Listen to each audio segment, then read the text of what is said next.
After school, people seriously and at times desperately search for employment. Once one has managed to get a job and is earning at the end of the month, many get comfortable with one source of income. It is only after a few years they get to understand that financially they are getting more and more financially desperate with large income expectation gaps. Income expectation gap is a common painful reality in the mouths of many people who are employed. If you are employed and you earn a certain amount of money at the end of the month, but you feel you deserve something more, then there exists an income expectation gap in your life. If we take, for example, a person who is paid 100,000 Kenyan shillings at the end of the month, but on the services they offer, they feel they deserve to be paid 150,000 Kenyan shillings, there exists an income expectation gap of 50,000 Kenyan shilling, which at times can be very discouraging in the life of that worker. What is your financial understanding of income? Income is the money, the cash, or the cash equivalent that one earns either from work, interests, profits, loyalties, and some other sources of income. What is the difference between active sources of income and passive sources of income? An active source of income is that which requires your physical presence for you to be able to earn it. A passive source of income is that source of income that doesn't require your physical presence for you to earn it.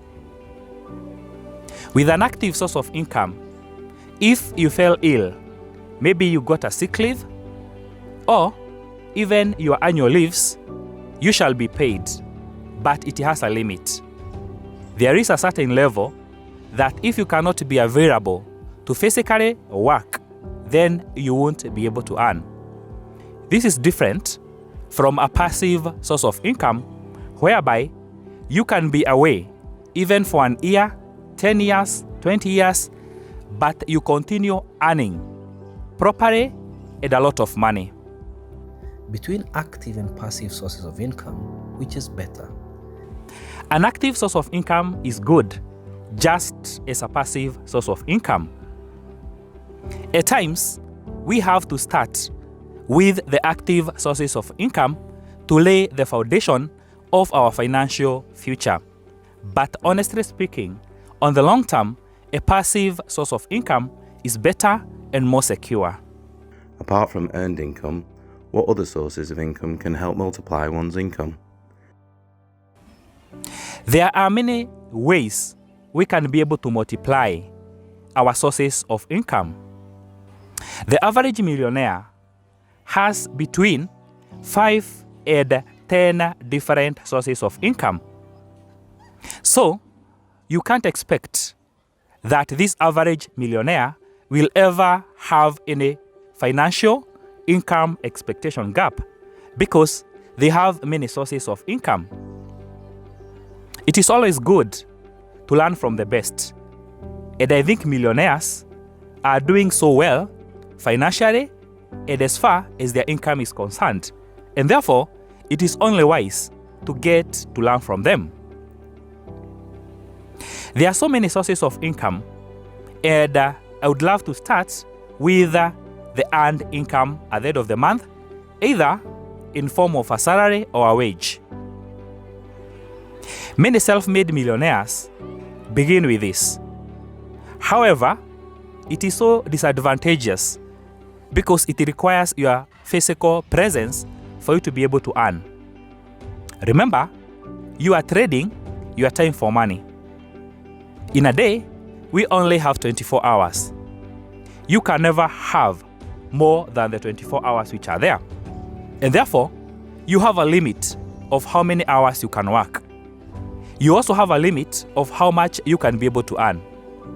It doesn't matter whether you are the average employee in a company or you are the CEO. You are both trading your time for money. And therefore, you are limited in how much you can be able to earn and for how many hours you can be able to work. Remember, with this kind of employment, where many people start, and many people unfortunately continue in the same form of employment and income all their life until retirement, the government tax hard digs deep into your pocket. Almost 40% of what you earn goes to the government. Never be cheated by your gross income. Be careful to check your net income. Remember, your net income is your gross income minus all the deductions, including tax. And therefore, if today you lost your job, how would you continue living? Would you continue having the same lifestyle as you are having? Are you the kind of a person who is eager to wait for your end month? Are you living from paycheck to paycheck? Are you just one paycheck away from you being flat broke? How do you feel when you imagine these questions? Do you feel terrified and afraid? If so, this is the high time you rethink about your one source of income and how you can be able to diversify it so that you can at least have a secondary source of income. I agree that many people have to start here. Your job could be your primary source of income, but this doesn't stop you from having a secondary source of income, a third one, a fourth one, and even a fifth one. Maybe many are asking, I earn so little. How much will I spend and how much will I put aside so that I can have a secondary source of income? Over the years, this has been the mindset of poor people and their consumer habit. They feel they don't have enough, and therefore, they use it like an excuse of not doing anything extra so that they can be able to secure their financial future. Don't fall into the trap. There are many other sources of income, which I'll say in brief, just to trigger a thought and see what you can venture into. So number one was the earned income in form of a salary or a wage. Number two, profit incomes.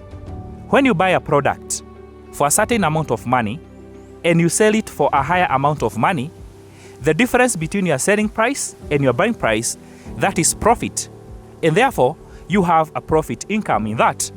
There are so many products which can be sold in this manner. Number three, interest income.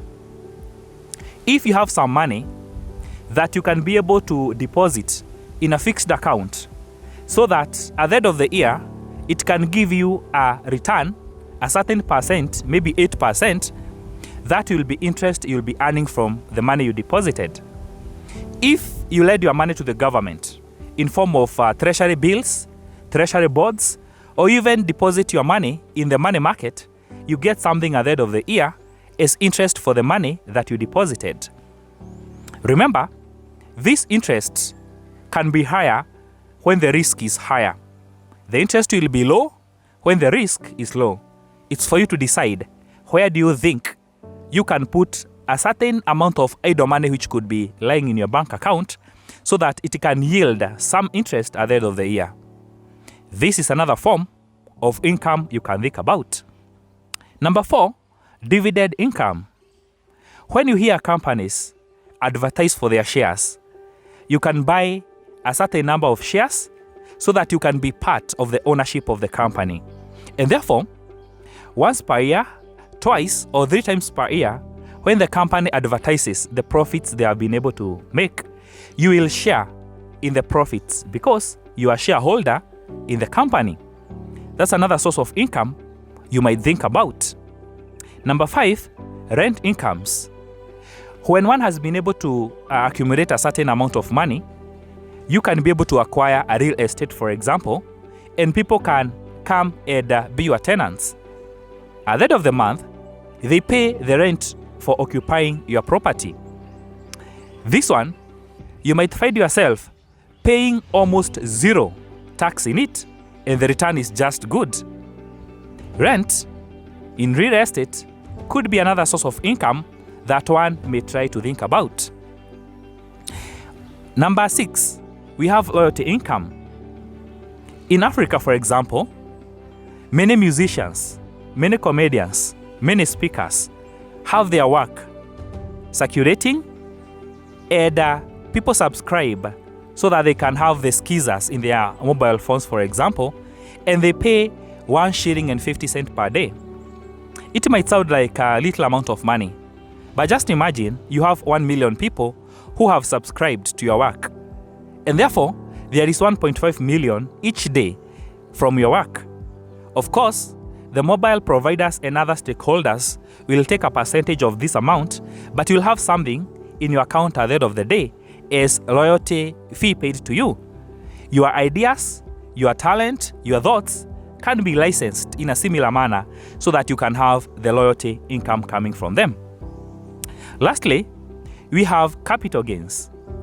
If there was an asset that has depreciated and is going for a certain amount of money and you acquire it, after several years, you can improve on it and you can sell it at a higher price, and therefore you get to earn the capital income from that.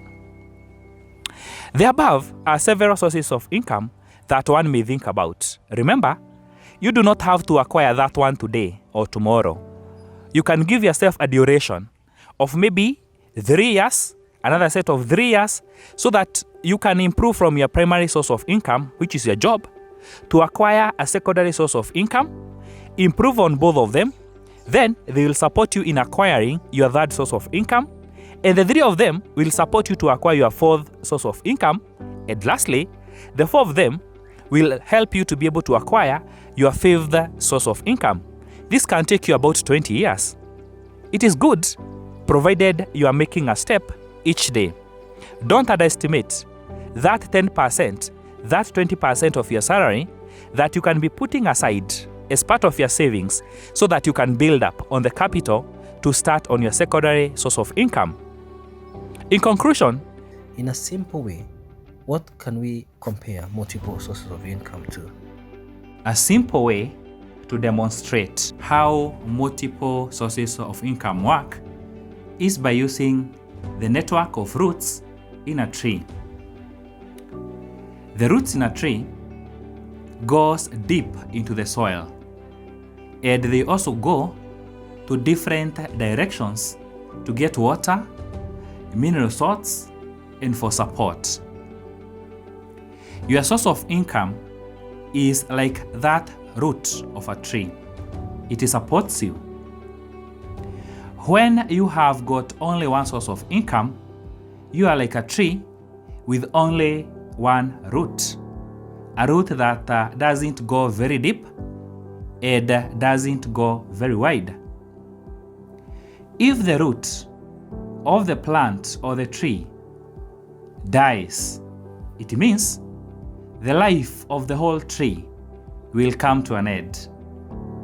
But if a tree has many roots going to different depths and to different levels horizontally, then even if one root, 2 or 3 are not working, the tree will continue living and living very well because it has adequate water, adequate nutrients, adequate support from the other large network of roots. Equally, in your life, in my life, in the life of the other person, having multiple sources of income ensures one's financial security presently and even into the future. It is therefore very important to ensure that you make a step towards having a secondary source of income if you are having a primary source of income, then gradually get to a third source of income, a fourth source of income, and onwards. Having only one source of income will ensure that you do not have any financial security. If you are fired, if you cannot be able to work, if for whatever reasons there is no more income coming in, you will have a desperate time financially because you don't have your one source of income. This is like a gamble. Don't agree to gamble with your life. Do the best you can to ensure you take your lessons from how a tree operates by having a large network of roots to support it. Multiple sources of income will support you even during the worst of times. Thank you.